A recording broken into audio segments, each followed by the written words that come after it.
Hey, what's going on, y'all? So in this video, I want to show you how I've been recently able to cut my entire cost per booked call in half using a new ad strategy and methodology over on Meta. If you've seen any of my previous ad videos, oftentimes with some of the previous ad strategies that we used to run, it was very manual and very meticulous. And that's how we as media buyers used to have to actually run our ads to get a bit of strategy through there. But now with the recent Meta and Drama update, really a lot of the heavy lifting is no longer needed and it's offloaded. In fact, if you're still being super meticulous, you're actually shooting yourself in the foot. And so the example I'll be going over today is a pure testament to that. Okay, so over here on Ads Manager, guys, the two workflows that I want to actually point out are going to be the marketing agency website traffic and then the new offer angle for April 2026.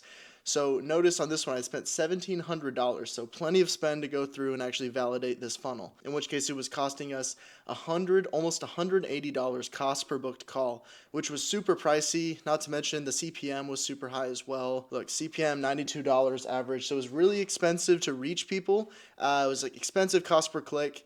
And over here on our new ad campaign with the new ad strategy that we're running, the whole concept of the creatives is still consistent, and our copy is still consistent. That's not the changing variable here. But on our new ad creative, as you can see, we'd only spent $900, haven't even broken 1,000 yet, and we're already smashing past our overall results of 12 qualified sales calls. In total, I think we've had like 20-something total booked calls, but of the qualified leads that give us favorable information, those are the ones we're tracking here on Meta's end.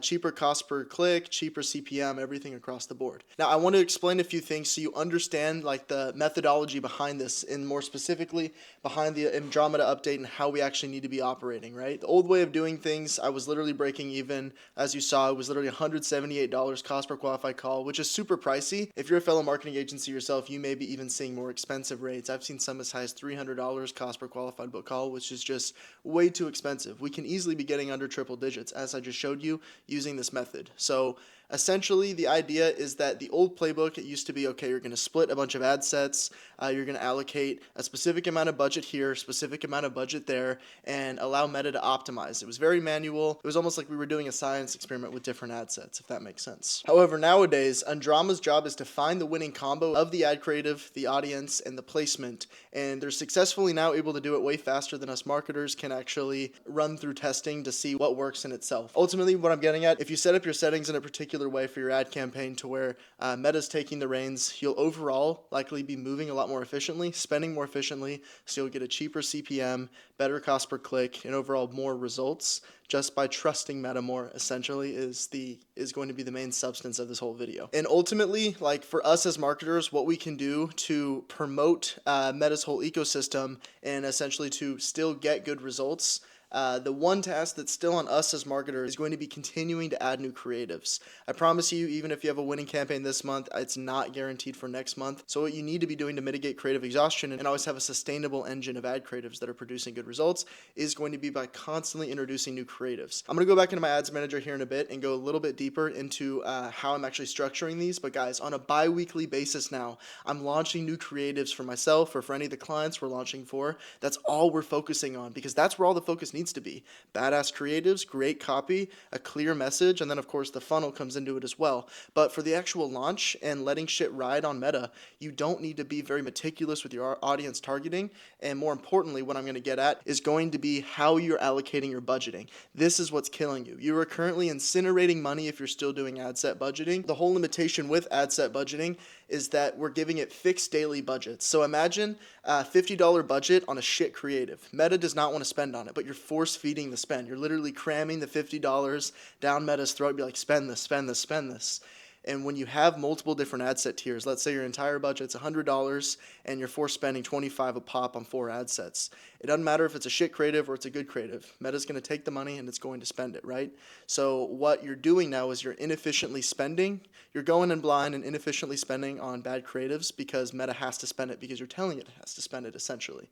And so this is going to lead to burned out creatives just dropping off and continuing to spend, and then you're going to wonder why your CPM is super high or why your campaign is super unprofitable. Anyways, this makes sense. There's no point continuing to ramble on about this. Ultimately, what I'm explaining though is instead you need to switch over to campaign budget optimization, especially if you don't really know what you're doing.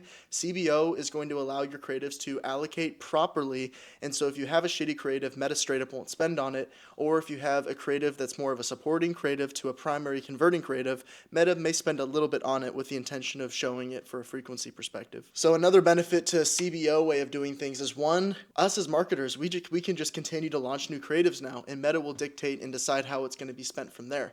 Using this method, I'm literally throwing anywhere from 20 to 30 new creatives in an entire campaign, and Meta is allocating the budget accordingly.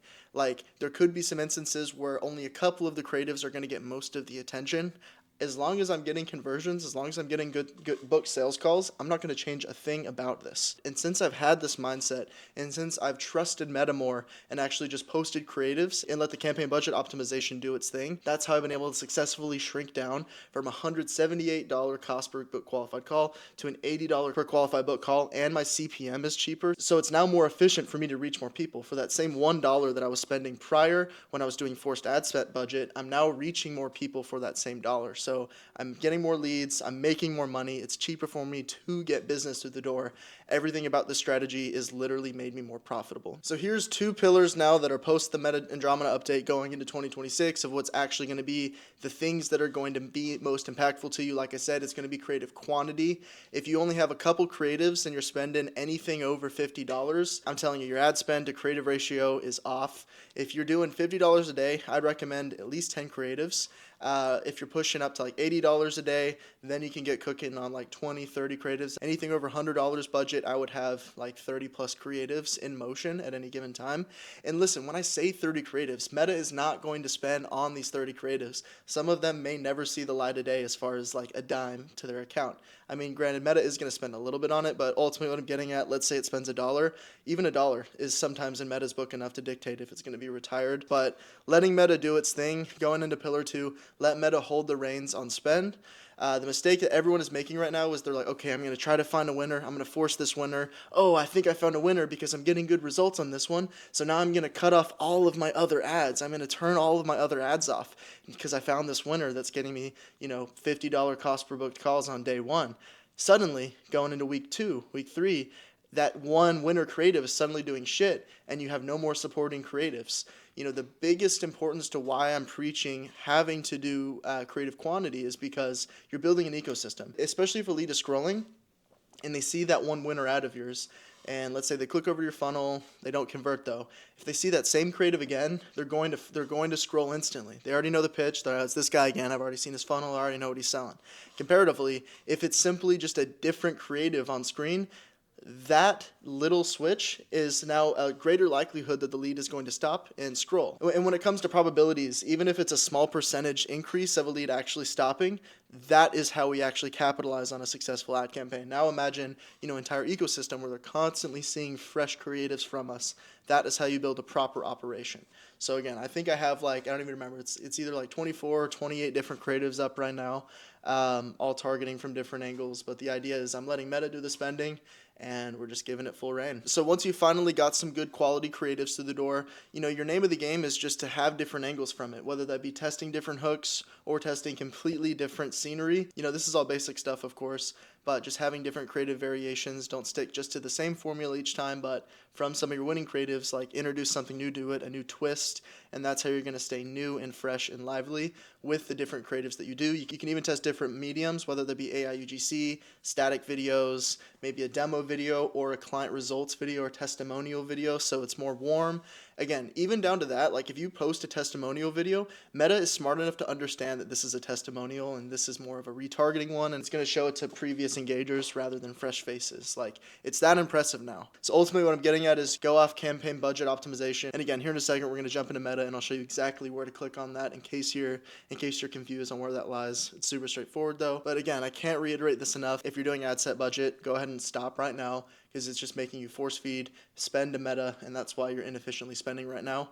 Switching over is going to give you a lower CPM, lower CPC, just overall, it's going to be more accurate, right? The only time I wouldn't recommend you to do this, or I would say, hey, don't listen to me, continue to do what you're doing, do your own thing, is if you are like a seasoned media buyer and you know exactly how to maneuver and you have proven results, you're profitable. Honestly, that's probably the best signal to continue to do what you're doing if you're profitable. But most people, especially if you're watching this right now, it's because you're looking to learn. I'm telling you, as someone that's been running ads for 4 years now, this is what's working right now. For me, this is what I'm doing on my own ad campaign. This is what I'm doing on all my clients' converting ad campaigns right now as well. All right, so over back on Ads Manager now. This is one thing I wanted to show you guys. So if I blow up, so this is my old campaign that didn't do so hot. So you'll notice that I just have like random force spends in here because I was literally, guys, like a madman trying to build this perfect formula. Like I was like a mad scientist with a bunch of beakers just pouring shit in. I was like, okay, I'll do $10 here, and then it started not doing so good. I was like, okay, maybe this one needs more spend. And then as you can see, like on this Loom ads one, I was like, oh, this one's doing well. Let's put a bunch of ad spend to here. At one point, I think I was overall in this one ad campaign allocating like $90 to $110 per day, in which case I was just doing a Frankenstein. Like some of these I was like, ooh, you know what, this is like a smaller campaign, so we'll just put a couple bucks. I thought I knew what I was doing. I thought I was cooking. But ultimately what happened is I was force feeding Meta to spend, and it led to a bunch of really expensive triple-digit CPMs. Ultimately, very expensive cost per results across the board. Like almost $300 is ridiculous. $140 is expensive. $155 is expensive. $200 is expensive.